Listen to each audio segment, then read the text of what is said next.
ये श्लोक हर भक्त का जीवन है जो आगे भगवान कह रहे हैं। अगर ये नहीं तो अभी भक्ति रंग नहीं लाई। भगवान बहुत इसमें एकदम बेपरवाह कर देने वाली बात है। श्री भगवान कह रहे अनन्याश्चिन्तयन्तो मां ये जनाः पर्युपासते तेषां नित्याभियुक्तानां योगक्षेमं वहाम्यहम्।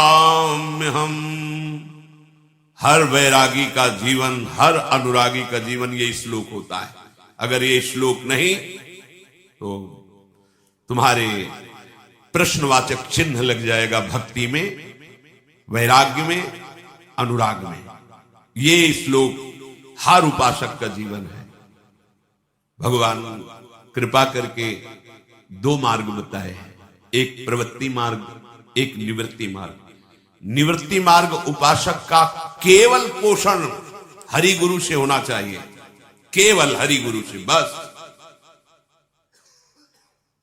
अगर हरि गुरु के सिवा निवृत्ति मार्ग का पोषण कहीं, जैसे बोले भिक्षावृत्ति से तो गुरु आज्ञा है ना, आचार्य आज्ञा है, वो अपने गुरु की आज्ञा से जीता है। निवृत्ति परक जो उपासना है उसमें अपने जीने के लिए व्यापार करना, अपने सुख सुविधाओं को पाने के लिए प्रयास करना, या किसी पारिवारिक संपत्ति पर अपना अधिकार जनाना, या परिवार का किसी तरह से सहयोग लेकर जीवन व्यतीत करना, ये निंदनीय है, निंदनीय है। एकमात्र हरि गुरु का आश्रय लेकर इस मार्ग में, अन्य भरोसा, अन्य आश्रय बिल्कुल नहीं। श्री पूज्य रघुनाथ दास गोस्वामी जी महाराज राधा कुंड में जो आज भी विराजमान है, अव्यक्त मूर्ति, बड़ी महिमा है। जब घर से भागे प्रेमावतार महाप्रभु चैतन्य देव के दर्शन के लिए नीलांचल जगन्नाथपुरी में गए, पिता ऐश्वर्य संपन्न थे। जब सुना कि विरक्त भाव से वहां महाप्रभु के चरणों का आश्रय लेकर रह रहे, तो अपने यहां से कई सेवक, रसोईया, धन, भोग सामग्री सब, मेरा लाडला पुत्र भजन करेगा, अब वो वापस तो आएगा नहीं, हर महीने करोड़ों की संपत्ति भेजेंगे, उसको पवाओ और संतों को पवाओ, वो जैसी आज्ञा करे वैसी उसकी सेवा करो, मेरा पुत्र है, सब सुविधाएं भेज दें। 2-4 दिन तो भोग बना, महाप्रभु भी पाए, अन्य जन पाए। वैराग्य प्रवृत्ति असहनशील हो गई। नहीं, मैं पिता के द्वारा दिए हुए इस सुविधा को स्वीकार नहीं करूंगा। महाप्रभु ने कुछ नहीं कहा, ये प्रवृत्ति है, वैराग्य की प्रवृत्ति है। तत्काल रसोईया जितनी भी सुविधाएं उनका तुरंत वापस चले जाइए, और आज के बाद कभी वहां से कोई सुविधा मत लाना। और वो महापुरुष जगन्नाथ जी के दरबार में खड़े होकर सिंहपौर पर जैसे सब भिक्षुक ऐसे खड़े हो जाते, जो मिलता उससे उड़। सामर्थ्य कितनी, राजा महाराजाओं जैसा ऐश्वर्य है, भेजा पिता ने, नहीं फेंका। अगर हम निवृत्ति मार्ग के उपासक हैं और कहीं कोई व्यापार, कहीं कोई कुछ, किसी भी तरह का हम प्रयास करते हैं अपने जीने का, वो कलंक है, वो निंदनीय। आप निवृत्ति मार्ग नहीं है, आप नाटक कर रहे हैं निवृत्ति मार्ग का। लेकिन आप निवृत्ति मार्ग में ये श्लोक जीवन का थर्मामीटर है। केवल अनन्यश्चिन्तयन्तो माम, बस तुम्हारा एक कर्तव्य है, एकमात्र श्री भगवान के भरोसे होकर महलों में रखे चाहे झोपड़ी में वास दे, भूखे रखे चाहे जैसे रखे, उनके ऊपर पूरा का पूरा भार एकमात्र, दूसरा कोई सहयोग नहीं। ऐसे करना तो केवल भिक्षान्न के लिए आदेश है, बस। अब वो दुशाला पहनावे या वो दिगंबर रखें, ये उनकी बात है। अपने ऐसे अगर कर दिए तो मंगव्यो भलो न बाप सो जो प्रभु राखे टेक। प्रभु का भरोसा करने वाले निवृत्ति मार्ग के उपासक होकर ऐसे करते हो, तुम्हें लाज नहीं लगती? कहावे मुआर दासा करे नरन के आशा, तो कहां रहा विश्वासा? कहां विश्वास तुम्हारा? इसीलिए कहा विवेक से भी बढ़कर विश्वास की क्षमता है। अनन्यश्चिंतयन्तु, एकमात्र। और इस प्रकृति की एक रचना है, तुम्हें बताएं, तुम जैसे जीने का निश्चय करोगे वैसे ही तुम्हारे को जीने को मिलेगा। तुमने सोच रखा है कि वृंदावन वास ऐसे थोड़ी हो जाएगा, बाहर जाकर व्यवस्था करनी पड़ेगी, तो आपको करनी पड़ेगी भाई। ऐसे वृंदावन तो रुपया होना चाहिए, व्यवस्था होनी चाहिए, तो आपको घर परिवार से लेना पड़ेगा। कहीं ऐसा ना हो कि हमें कहीं बाहर चले जाए मर जाए, आपको बाहर जाना पड़ेगा। ये कल्पतरु है, मर चाहे जाऊं कभी किसी के आगे हाथ नहीं पसारूंगा, पूर्व शरीर संबंधियों से कभी किसी तरह का सहयोग नहीं लूंगा, एकमात्र वृंदावनेश्वरी के आश्रित रहूंगा। अब मैं अपने प्राणों को समर्पित करता हूं, आज से कोई परवाह नहीं। तो आप देख लेना, खुद देख लेना, जीवन में ऐसी अद्भुत महिमा प्रकाशित होगी। बस हम लोग धोखे में फंस जाते हैं। कुछ तो करना पड़ेगा ना, करो। भगवान कहे तो रहे करो। अनन्यश्चिंतयन्तो माम, ये करो, और कोई चिंतन नहीं, केवल अपने आराध्य देव का। आगे वचन दे रहे हैं, भगवान कभी स्वप्न में भी असत्य नहीं बोले, भगवान सत्य स्वरूप हैं।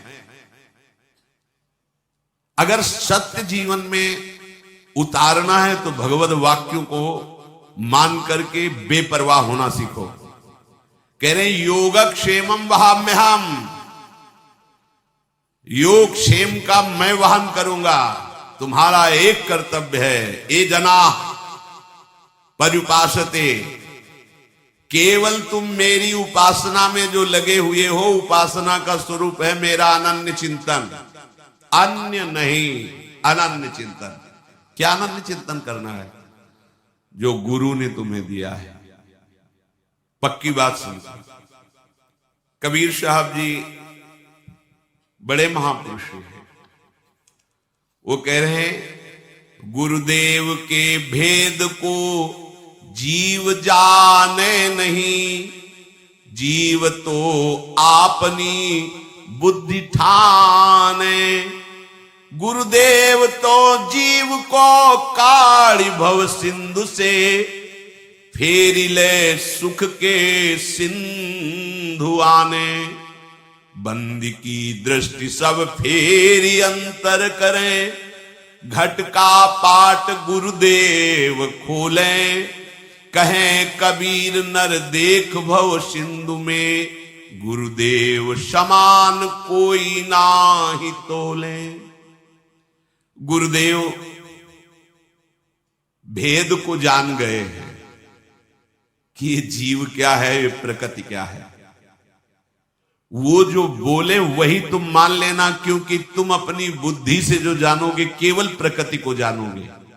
बुद्धि की रचना प्रकृति से हुई है और वो केवल प्रकृति को जानती, बस। और गुरुदेव जीव को भी जानते हैं और प्रकृति को भी जानते हैं। तो क्या करें? अपने मन की मत चलाओ, अपनी बुद्धि की बात मत मानो, गुरुदेव की बात मानो। क्यों? क्योंकि गुरुदेव तो जीवत्व से हटाकर भव सिंधु से पार करके प्रेम सिंधु में डुबोने की चेष्टा कर रहे हैं, और हम अपनी बुद्धि लगाएंगे तो फिसल करके माया के ऐसे गड्ढे में पहुंच जाएंगे जहां से निकलना कठिन है। गुरुदेव क्या करते हैं? अपने बंदे की दृष्टि को घुमा देते हैं। कैसे घुमा देते? तुम्हारा कोई नहीं, ये संसार स्वप्नवत है, बिल्कुल असंग, बिल्कुल असंग। ये प्रलोभन इंद्रियों के भोगों का बिल्कुल मिथ्या है, एकदम सावधान। अंतर्दृष्टि में आ, बाहर दृष्टि बंद कर। बंदी की दृष्टि सब फेरी अंतर करें और घट का पाट गुरुदेव खोलें। कपट का पर्दा हटा दिया, जो त्रिगुणात्मिका माया के द्वारा रचा था और लाडली लाल का साक्षात्कार करा दिया। कहे कवि नर देख भव सिंधु में गुरुदेव समान कोई ना ही।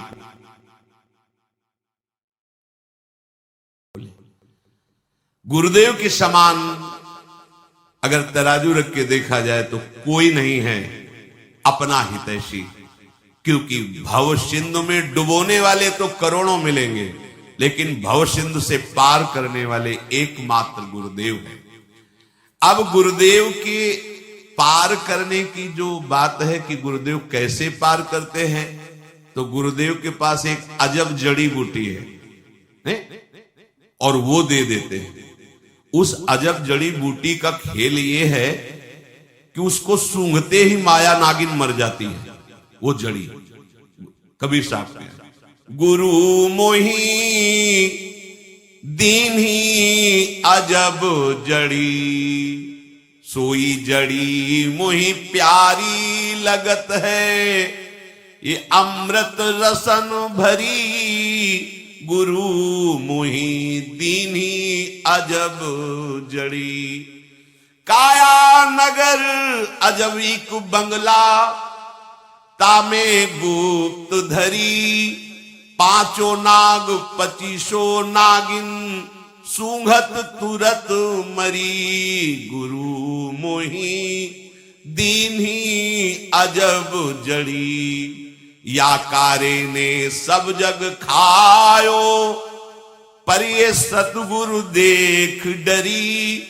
कहे कबीर सुनो भाई साधो, ले परिवार तरी, गुरु मोही दीन ही अजब जड़ी।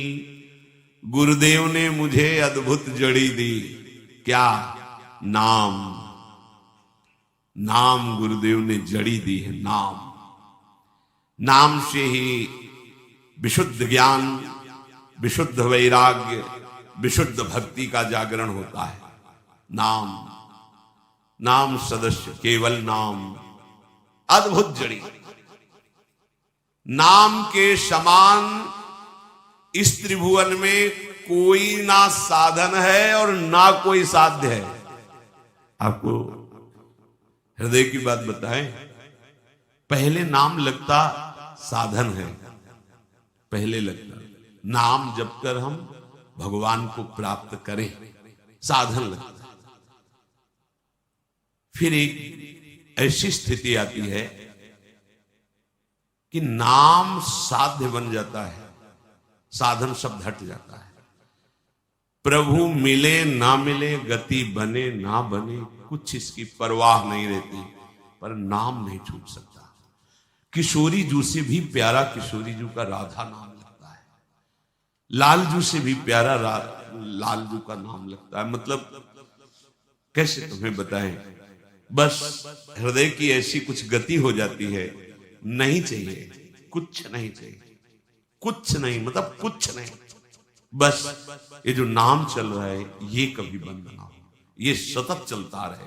हे मेरे प्राणाराध्य, कुछ नहीं चाहिए, भले नरक में रखना, पर ये नाम जो चल रहा है ये कभी। अब इसको आप प्रवचन मत समझना, जीवन की बात हम अपनी कह रहे हैं। हमारे हृदय में था, नाम एक साधन है जिसका साधन करके हम निर्विकार होकर साध्य स्वरूप परमात्मा को प्राप्त होते हैं, ऐसा शास्त्रों में भी वर्णन है और वही धारणा बनाएगी। लेकिन बाद में जब नाम का परिचय कृपा प्रसाद गुरु कृपा से मिला, तब लगा कि नहीं, नाम साधन नहीं, नाम साध्य है। नाम अगर नाम साधन होता तो हमारे साध्य देव ना जपते। हमारे साध्य देव किशोरी किशोर जो है ना, तो हरि रसना राधा राधा रट, हा राधा राधिका पुकारत, लालू महाराज, लाडली जो महाराज, राधा राधा मां बद हुआ। पूज्य गुरुदेव प्रभु ने कहा है कि ये श्लोक आपके जीवन को बदल देगा, अर्थात ये श्लोक आपकी सारी चिंताएं समाप्त कर देगा। तो फिर देर किस बात की? इसको याद करके नित्य प्रति भजने का काम आज ही प्रारंभ करें। जय श्री राधा वल्लभ।